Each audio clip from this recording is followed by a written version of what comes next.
आप देख रहे हैं सिटी न्यूज झारखंड।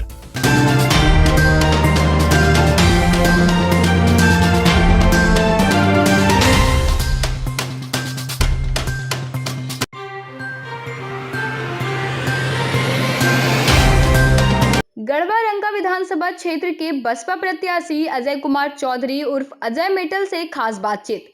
उन्होंने कहा कि झारखंड अब युवावस्था में हो चुका है, लेकिन अभी तक यहां के युवाओं के साथ छलावा हुआ है। गढ़वा से सामंती ताकतों के राज का खात्मा करने के लिए अजय मेटल के साथ आए हैं। क्या काम करेंगे? सबसे पहले तो आपको बहुत बहुत नमस्कार और आपके चैनल के दर्शकों को भी नमस्कार प्रणाम।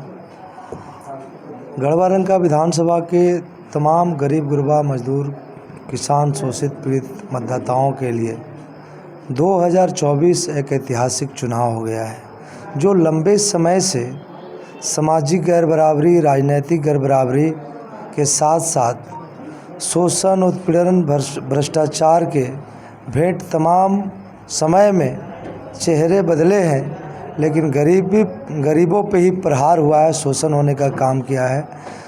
शोषण करने वाले लोगों को आज गढ़वा रंका विधानसभा के तमाम गरीब गुरबा मतदाता नकार चुके हैं और पूरी तरह से कमर कस के तैयार हैं कि राजनीतिक भागीदारी के साथ साथ यहाँ जो राजे रजवाड़े राज करते आ रहे हैं, सामंती राज करते आ रहे हैं, पूरी तरह से गढ़वा रंका विधानसभा में भय का माहौल है, भ्रष्टाचार चरम पे है।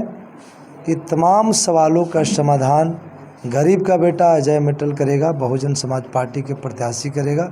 इस विश्वास के साथ पूरा गढ़वा रंका विधानसभा बदलाव के लिए तैयार है और निश्चित तौर पे मुझे लोगों का साथ समर्थन आशीर्वाद जो मिल रहा है, उससे मैं यहाँ के गरीब गुरबा मतदाताओं का सबसे पहला काम शिक्षा, स्वास्थ्य, सिंचाई, बिजली, पानी की समस्या को प्राथमिकता देंगे। साथ साथ में जो सभी कार्यालयों में प्रखंड मुख्यालय हो, अंचल हो, जिला के कार्यालय हो, प्रशासन के पास भी जितने तरीक़ा से माने गरीबों को दुत्कार करके भगा दिया जाता है, अगर गरीब का बेटा यहाँ से विधायक बन के आता है, आप लोगों का चैनल के माध्यम से तमाम लोगों से आग्रह अपील करते हैं कि आप लोगों का आशीर्वाद प्यार जैसे अभी तक बना हुआ है, इसी तरह तटस्थ रहे।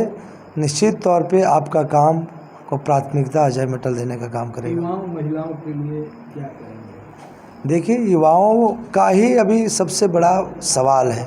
24 वर्ष का युवा झारखंड हो गया और युवा यहाँ पे मतलब पलायन करने पे मजबूर है।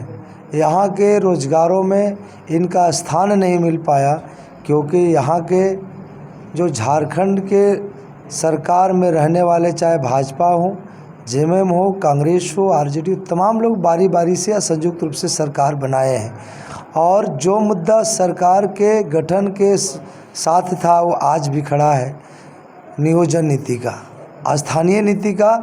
जब तक रोजगार देने के लिए युवाओं के लिए नियोजन नीति उनके हित में, झारखंडीय युवाओं के हित में नियोजन नीति नहीं बनेगी, स्थानीय कौन है ये जब तक ले पता नहीं चलेगा, तो यहाँ पे नौजवानों की भला नहीं होगी।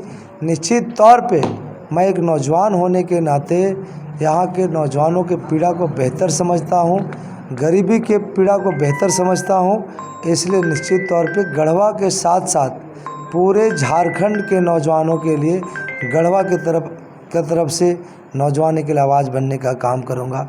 माताओं बहनों के ऊपर जिस तरीक़ा से अत्याचार शोषण बढ़े हुए हैं और आज जिस तरीक़ा से महिलाओं को, मेरी माताओं बहनों को इनडायरेक्ट रूप से घूस देने के लिए जो प्रयास भाजपा और जेएमएम वाले लोग जो कह सकते हैं कि सांपनाथ और नागनाथ एक ही सिक्का के दो पहलू हैं, कोई गोगो मैया की बात कर रहे हैं तो कोई मैया सम्मान की बात कर रहे हैं, जो बाबू जमा नहीं लेकिन झुनझुना लेके तैयार रहने वाली कहावत को चरितार्थ कर रहे हैं, जबकि इनको बार बार मौके मिले हैं। इनको माताओं बहनों को सम्मान देने के लिए इनको मौका नहीं मिला, याद नहीं पड़ा।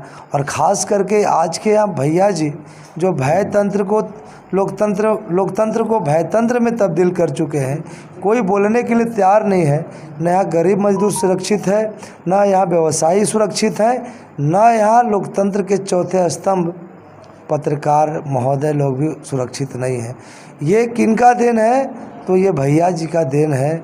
जो जनप्रतिनिधि लोकप्रिय कहे जाते हैं उनको इस बारे में शर्म आना चाहिए कि काय का लोकप्रिय। यहाँ जो विकास की बातें और विकास की ढिंढोरा पीटने का काम किए हैं, निश्चित तौर पे इनका पोल खुला है और अपने पूंजीपति दोस्तों को मदद करने का और उनका विकास करने का, अपने भाई का और अपने जो संपत्ति है उसमें खासा इजाफा करने का ये लोग काम किए हैं। और CNT एक्ट का उल्लंघन करते हुए सैकड़ों एकड़ गरीबों के ज़मीन को ये लोग हड़पने वाले लोग हैं। अंग्रेज़ों की तरह यहाँ का जल जंगल ज़मीन को बेचने वाले लोग हैं और इनसे त्रस्त होकर गढ़वा रंग का विधानसभा बदलाव के मोड़ पे खड़ा है। निश्चित तौर पे बहुजन समाज पार्टी यहाँ से जीत रही है और भारी मोहब्बत से जीत रही है। लोगों से क्या अपील करेंगे? लोगों से अपील यही करेंगे कि आप लोगों ने 75 वर्षों से पार्टी बदल बदल के आए हुए लोगों को, चेहरा बदल बदल के आप लोगों ने प्रतिनिधि अपना चुना है कि अब की बार हमारा भला ये जनप्रतिनिधि करेंगे। माननीय गिरिनाथ सिंह के ज़माने से और उसके पूर्व वाले तो सब शायद स्वर्गवास हो गए, तो उनके बारे में ज़्यादा बोलना नहीं है। लेकिन जब भी चुनाव हुआ, मतदान करने का मौका मिला, हम लोग गलती करने का काम किए हैं, लोक लुभावने वादों में फंसने का काम किए हैं और बाघ और बकरी जैसा जो कभी दोस्ती नहीं हो सकता, एक घाट में पानी नहीं पी सकते हैं, उस तरीक़ा से जनप्रतिनिधि को अपना सेवक बनाने का काम किए हैं जो ऑलरेडी राजा हैं। और राजतंत्र की व्यवस्था को ख़त्म करके प्रजातंत्र, जो प्रजा का राज होना चाहिए, उसमें हम लोग आज तक उपयोग होने का काम किए हैं और हम लोग उपेक्षित रहे हैं। ये अवसर है कि हम अपनी राजनीतिक भागीदारी को, सामाजिक गैर बराबरी को और आर्थिक सामाजिक हर तरीक़ा से विकास करने के लिए, नौजवान, किसान, मजदूर, हमारी महिलाएं, बच्चियों के उत्थान के लिए, आत्मसम्मान के लिए आप हमें 13 तारीख को EVM के क्रमांक संख्या 1 पर बटन दबाकर भारी बहुत से विजय बनाइए और अपना सेवा करने के लिए एक सेवक चुनने का काम करिए। बहुत बहुत धन्यवाद।